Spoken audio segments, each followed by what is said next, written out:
બાપુનગરમાં વેપારી પાસેથી ખંડણી માંગનાર ગેંગનો એક સભ્ય ઝડપાયો છે।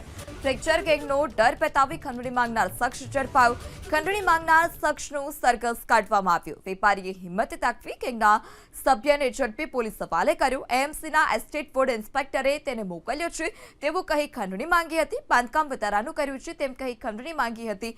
રમેશ કોઠિયાને ઝડપી પોલીસ હવાલે કરાયો। જયેન્દ્રસિંહ અને રઘુવીરસિંહ સાથે ખંડણી માંગવા આવ્યો હતો।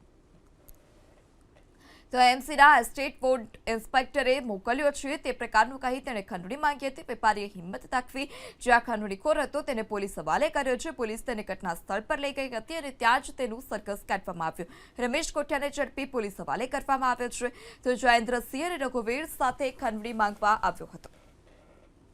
બાપુનગરમાં વેપારી પાસેથી ખંડણી માંગનાર ગેંગનો એક સભ્ય ઝડપાયો છે। ફ્રેક્ચર ગેંગનો ડર પેતાવી ખંડણી માંગનાર શખ્સ ઝડપાયો। ખંડણી માંગનાર શખ્સનું સરઘસ કાઢવામાં આવ્યું। વેપારીએ હિંમત દાખવી ગેંગના સભ્યને ઝડપી પોલીસ હવાલે કર્યો। એએમસીના એસ્ટેટ ફૂડ ઇન્સ્પેક્ટરે તેને મોકલ્યો છે તેવું કહી ખંડણી માંગી હતી। બાંધકામ વધારાનું કર્યું છે તેમ કહી ખંડણી માંગી હતી। રમેશ કોઠિયાને ઝડપી પોલીસ હવાલે કરાયો। જયેન્દ્રસિંહ અને રઘુવીરસિંહ સાથે ખંડણી માંગવા આવ્યો હતો।